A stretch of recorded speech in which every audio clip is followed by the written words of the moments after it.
पसंद आए तो लाइक, शेयर एंड सब्सक्राइब। डरपोक पति की कहानी।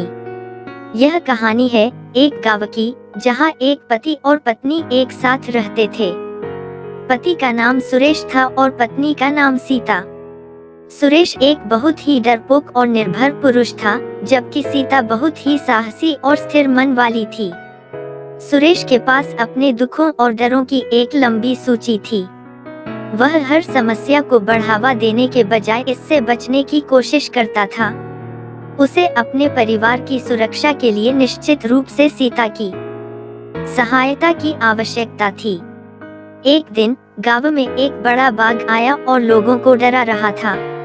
सुरेश को भी बाघ के डर का सामना करना पड़ा, लेकिन वह डर से अपनी जान की भी परवाह नहीं करता था।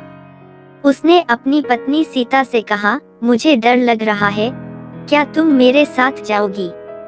सीता ने मुस्कुराते हुए कहा, हाँ, मैं तुम्हारे साथ हूँ।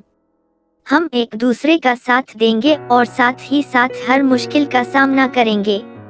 सुरेश ने खुद को साहसिक बनाने के लिए प्रयास किया और बाघ के सामने बोला, हे बाघ, तुम्हारा क्या है? हम तुमसे डरते नहीं। हम अपने गांव के लिए तुम्हारे खिलाफ लड़ेंगे। सीता भी साथ में बोली, हाँ, हम अपने गांव की सुरक्षा के लिए तुम्हारे खिलाफ लड़ेंगे। बाघ को यह देखकर बहुत हैरानी हुई और वह वहां से चला गया। सुरेश और सीता के साथ उसने डर का मुकाबला किया और उन्होंने उसे हरा दिया। इस घटना के बाद सुरेश ने सीखा कि डर उसे उसकी सामर्थ्य को नहीं दिखाता है, बल्कि उसे निर्बल बनाता है। उसने सीखा कि उसे अपने आत्मविश्वास में विश्वास करना चाहिए और अपने परिवार की सुरक्षा के लिए साहसिक बनना चाहिए।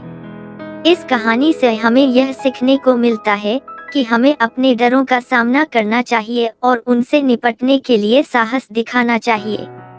जब हम साहसिक होते हैं, तो हम सभी मुश्किलों का सामना कर सकते हैं और अपने लक्ष्य को हासिल कर सकते हैं।